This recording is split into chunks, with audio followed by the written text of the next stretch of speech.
Hi, my name is Jeremy. I'm a fabricator and mechanic, and I am on a journey to build a 1937 Auto Union Type C. This episode wasn't planned, but will be a continuation of the build of this chassis table. There was more to it than I thought, but we're going to get back into it. This should be finishing up what I have built now. So, hope you enjoy the video. Let's get to it.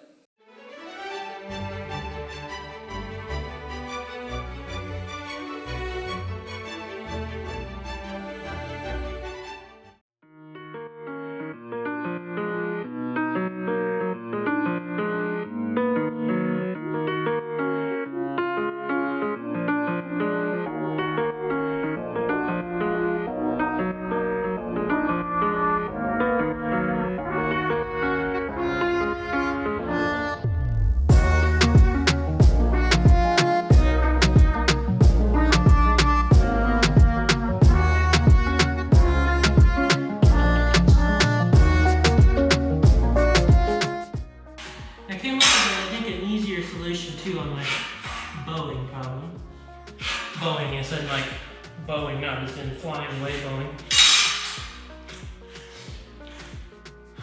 So what I'm going to do is, this will be twofold. I'll take one of my heavy 4x4s here, and I will clamp it up underneath the bottom. And in the middle, put a shim. Easy peasy lemon squeezy.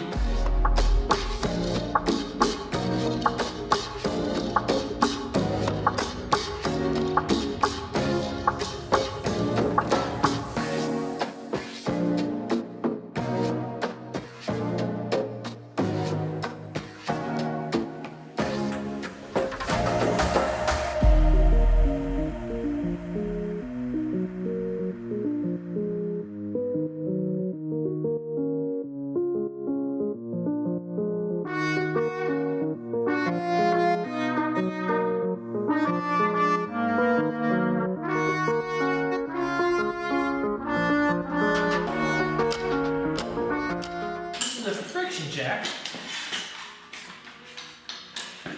Basically, it's the light duty stuff. You turn it around to either be a push or a pull. In this case, we want it to be a push.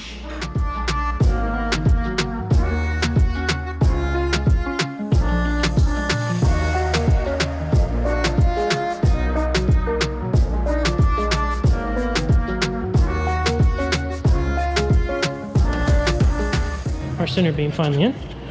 So, see here, we got our scribe marks over there, tacked on all four corners. All these are tacked on all four corners, by the way. This is the friction jack I was telling you about. It uses these little pair of flappers to hold onto this rod. And then you can just jack, and you can set it up to pull together, squeezing or pushing. And it's not super strong, but it's better than you doing it by hand. Double check our level too, just for fun. Very, very good. Got these all tack welded in. Everything's level this way.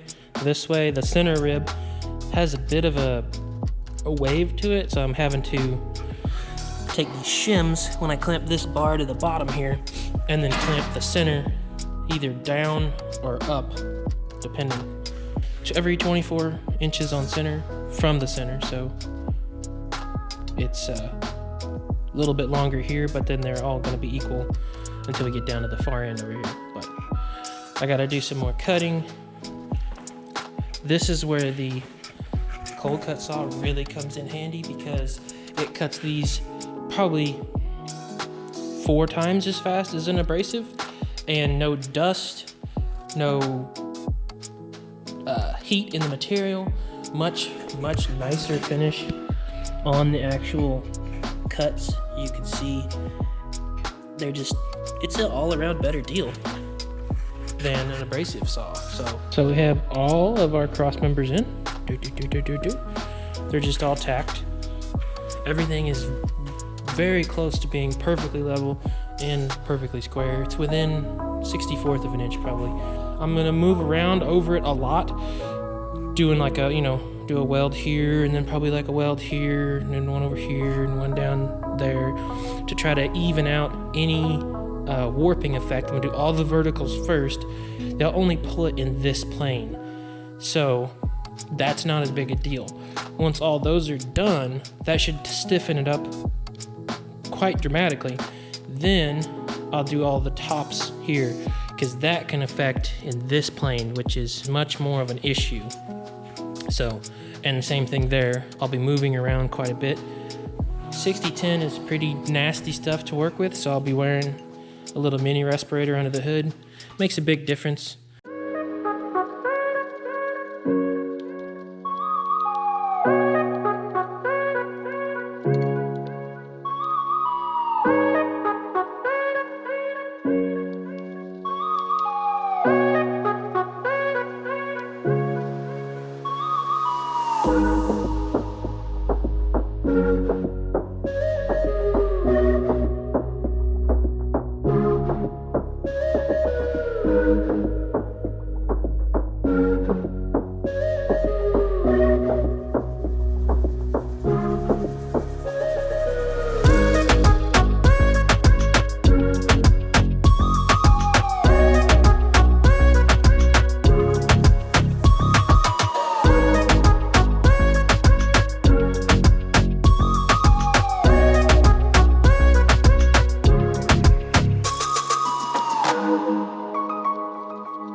So I got everything welded on this side.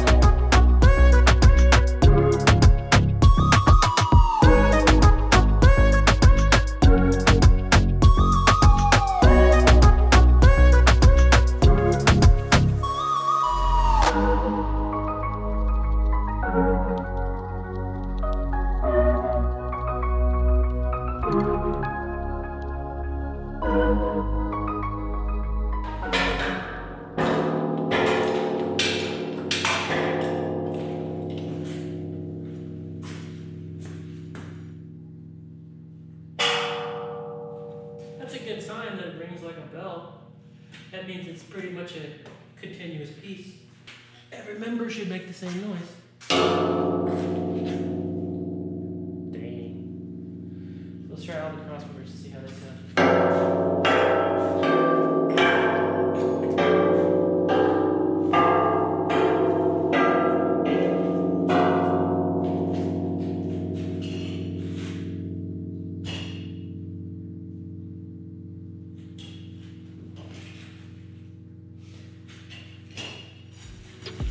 Like a church bell.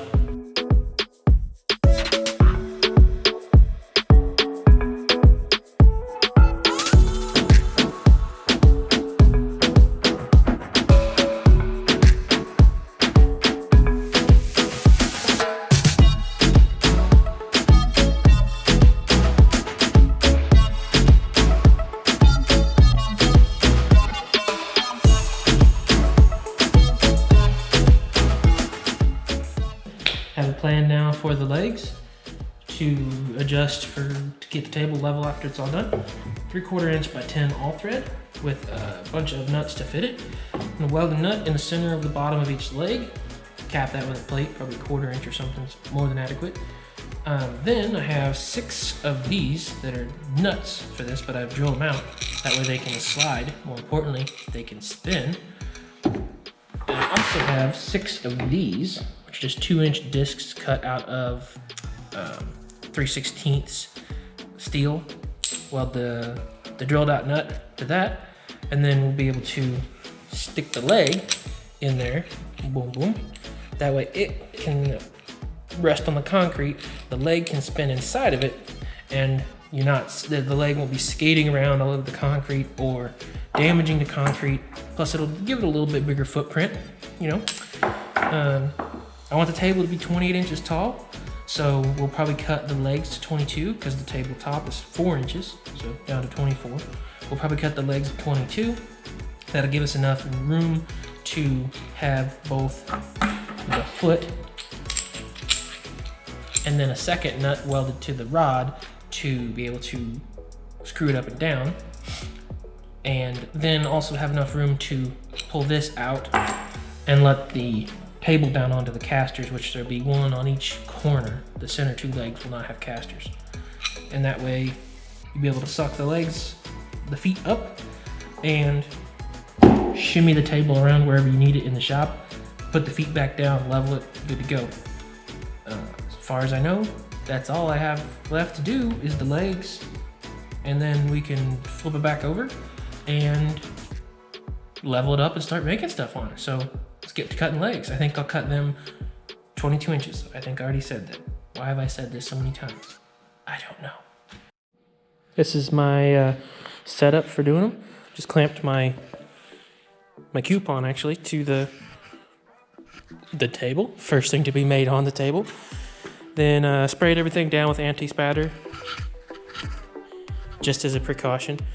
And then got a 3/4 inch bolt, threaded it through just a bit so that you make sure it's centered in the hole and you can still get your threaded rod through it. I'll weld these up all the way around because they will be holding up the table, so I want them to be quite strong. I'll weld these all the way around, do all 6 of them. I'll probably weld all these together too. These are our drilled out nuts. Go on those. I'll probably weld all these while I'm here as well. And then we'll start bringing legs over and welding them in the bottom of those.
temporary. This is just where I'm going to build some stuff for my work. And then this will be moved over on the other side over there to be more semi-permanent for build the chassis. So that's it. Chassis table done.